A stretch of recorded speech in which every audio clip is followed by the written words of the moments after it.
Hi, I'm Elly. Today I'm going to read you a story called Ringleader Goes to International School. Are you ready to listen? Okay, I'm going to read you this story. Ringleader Goes to International School. Have you heard the news? Ringleader is going to transfer to another school. Really? The news of my transfer to another school spread like wildfire throughout the school. Even I couldn't believe my sudden school transfer, but what was even harder to believe was that, according to my mom, my new school would be an international school. I had always believed that international schools are for smart kids or foreign kids. But if that's where I was going, they're probably not that great after all.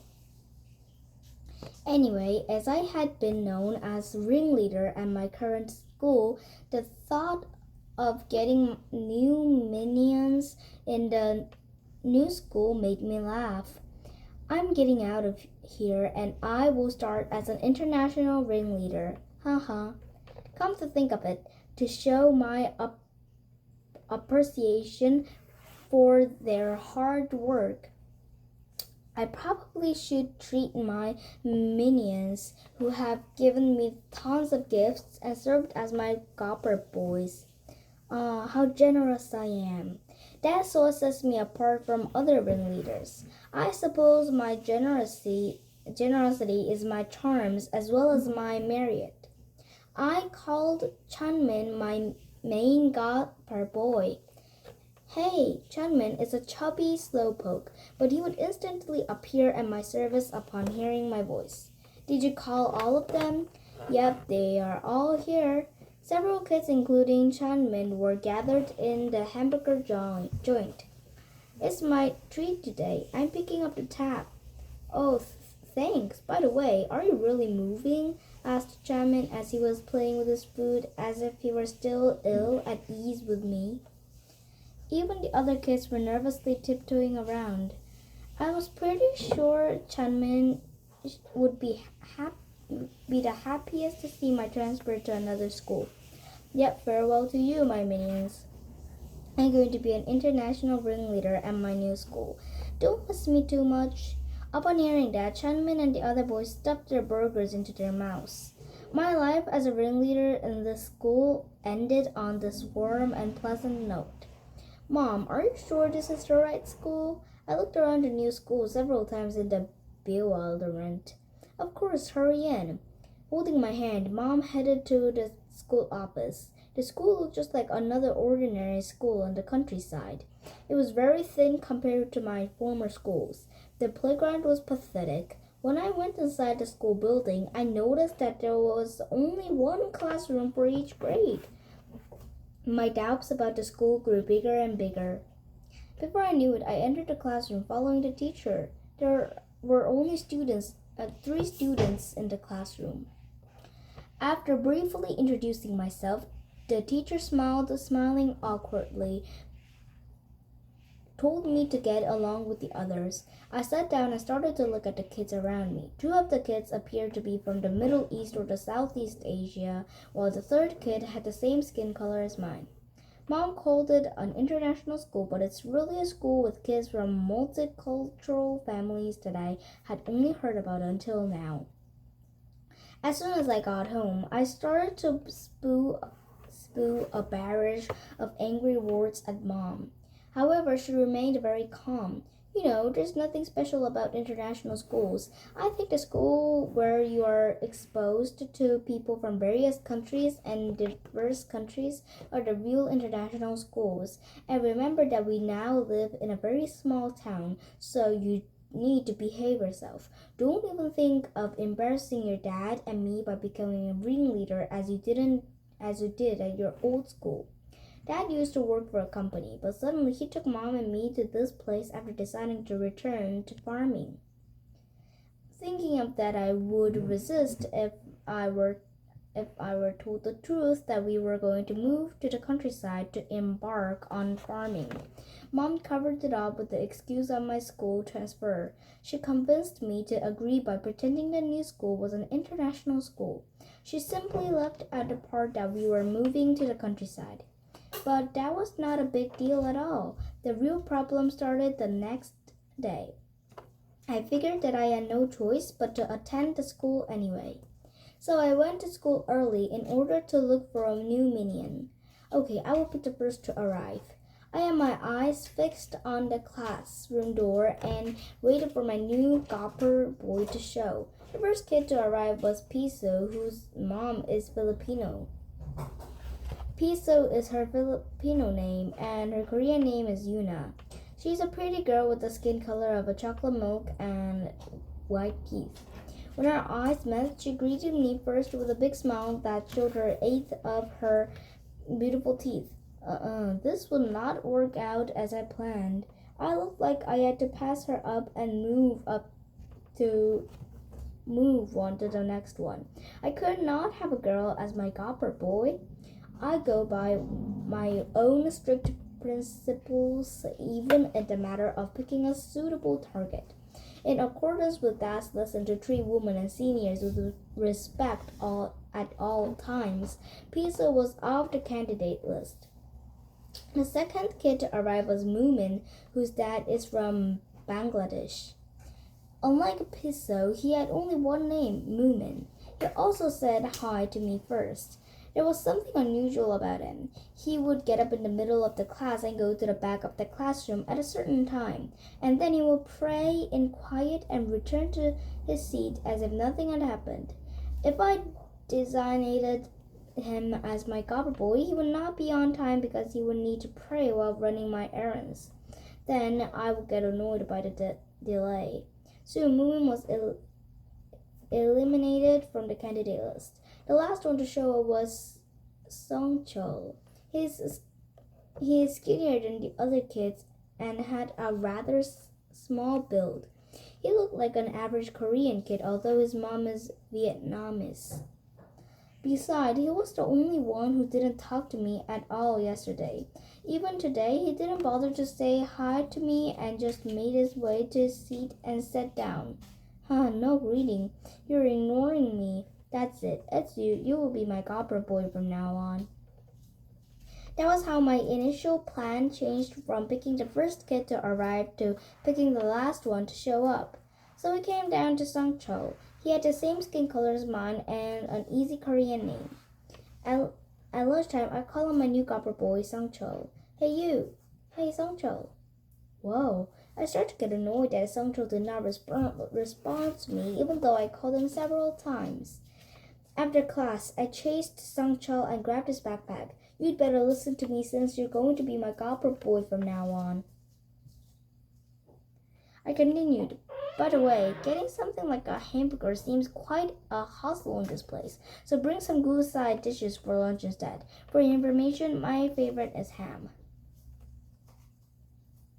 What was Chinese? Was that Chinese? Sangchul refused to be my gopper boy against my will.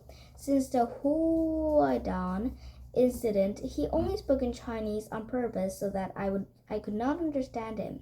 A few days later, I noticed that Moomin's attitude toward me also started to change gradually. Did something happen between you and Sangchul? Piso asked me, showing her 8 teeth as usual. I couldn't say a word. Strangely, I had a hard time talking to her whenever I ran to her. I had never had this kind of thing happen to me before, but that was the least of my concern. I was determined to take Sangchul, my gopper boy, no matter what. That was all I had in mind. However, Sangchul was not the kind of kid who would bow down easily. I kept bugging him, chasing him after school every day, but Sangchul ignored me by talking in incomprehensible Chinese. I realized that I had underestimated him based on his small build. He was no weakling. A few days later, I found out that the school had a horseback riding club as one of its after-school sports activities. Pisu, Moomin, and Sangchul were all in the club. I told Mom I also wanted to join the horseback riding club. Mom was relieved because I hadn't caused any trouble at the new school so far. So when I mentioned that I want to join an after-school involuntarily. She was so impressed that she nodded vigorously, holding my hands tightly. I would say that I had never seen her so happy before. But I had something else in mind. The real reason I wanted to do horseback riding was Song Chao. He had kept talking to me in Chinese. Then one day he spoke to me in Korean. Join the horseback riding club and let's have a race. I'll be your copper boy if you beat me. Even though I'd never ridden a horse before, I was confident. I had been on the baseball team at my previous school, and people always commented that I was a natural-born athlete. Unfortunately, I experienced a bitter taste of defeat on the first day. I had no problem swinging a baseball bat, yet riding a horse was a totally different story. The horse would move as if I wanted to. When I finally managed to mount on the saddle, my horse refused to move after a few steps. Seeing me struggling miserably with the horse, Song Chao wasted no time offering a biting comment. I bet you thought horseback riding would be a piece of cake. It's not for everybody. He went on without breathing. Look at you. I doubt you'll ever be able to race me. From now on, if you bother me one more time, I will not put with it anymore. Brace yourself for a broken rib or two, in a revolutionary way.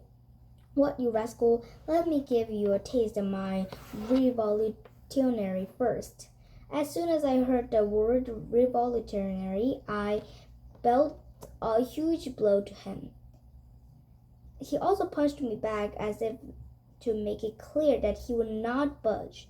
Soon our bodies were tangled in a tussle. The riding instructor rushed towards us. Piso and Moomin also hurried to us after getting off their horses.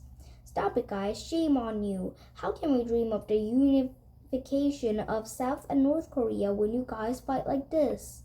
With our arms crossed, Piso shook her hands as if we were pathetic losers.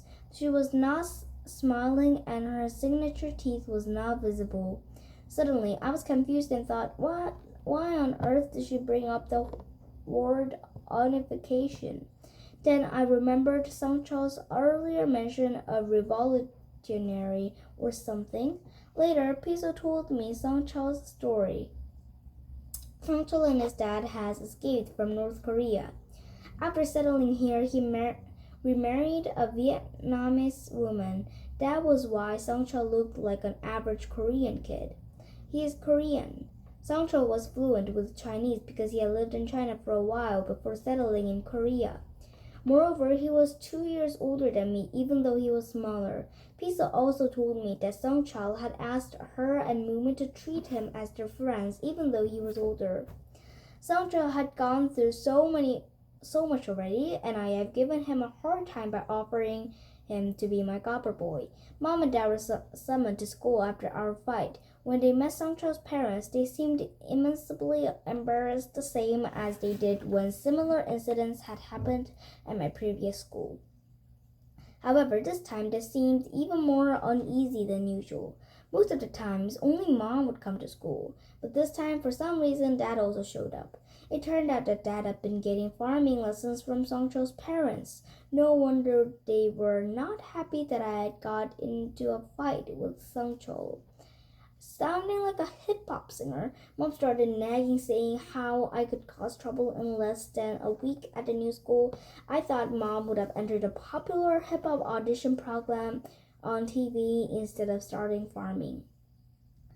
After Mom stopped nagging, she ordered me to apologize to Song Chao first, but I didn't want to. No, how can a ringleader like me swallow my pride voluntarily? The next day at school, neither I nor Song Chao exchanged a single word until lunchtime. Pisa would usually call us to eat together, but this time she didn't. She was eating alone with Moomin. While I was eating by myself listlessly, Song Chao came over and tossed a small lunchbox on my desk. What's this? You're not talking to me again. He went back to his seat right away. I opened the lid. In it were red-colored rice bowls that looked like inari sushi, a poached fried tofu filled with rice. Piso and Moomin came over to my seat and looked over. Pizza said, wow, tofu rice balls. It's a North Korean dish. Songchol's mom makes the best tofu rice balls. As soon as I heard her, I popped one rice ball into my mouth. It tasted like spicy inoi sushi. Then Pizza and Movement took a few tofu rice balls. I didn't get to have many because they ate most of them. Have you guys made up? Asked Pizza. Nope. Handing over a lunchbox of rice balls won't do it, I said loudly in a gruff voice directed at Songchol. Moon let out a long sigh. You better stop bickering and make up. Songchol was eating silently. After school was over, I returned the empty lunchbox to Songchol without a word. Taking the lunchbox, he told me, I don't care for ham, and also, remember, I didn't come all the way here risking my life to become your gobber boy. His words hit me like a thunderbolt, and I couldn't say a word. I hung my head in shame for a while, even after he was long gone. The next morning, I asked Mom to pack an extra lunchbox. When I told her that it was for Songchol, her eyes were widened in surprise, but she did not say anything and just nodded as a sign of agreement. Mom started to cook more ham slices and omelette rolls, which are my favorite side dishes. Then she was about to put them in the lunchbox. Mom, don't put ham in it. Why not? You like ham. I'm sure Songchol likes it too. Actually, he doesn't. I'm surprised that you already know his taste in food. You just had a big bite. Hurry up. I don't want to be late for school. Okay, I'm almost done. She handed over 2 lunchboxes to me. All the while, she was even humming. On my way to school, I saw Songchol ahead of me. He was near the entrance of the school. Hey, Songchol! He glanced back, then continued on his way. Hey, there he goes again. I quickened my pace to catch up with him. When I finally caught him, I handed over one of the lunchboxes to him. No ham in it, so enjoy. After taking the lunchbox from me, Songchol just stood there for a while with a puzzled look on his face. Okay, and this is the end of the story. Okay, and today I read you a story called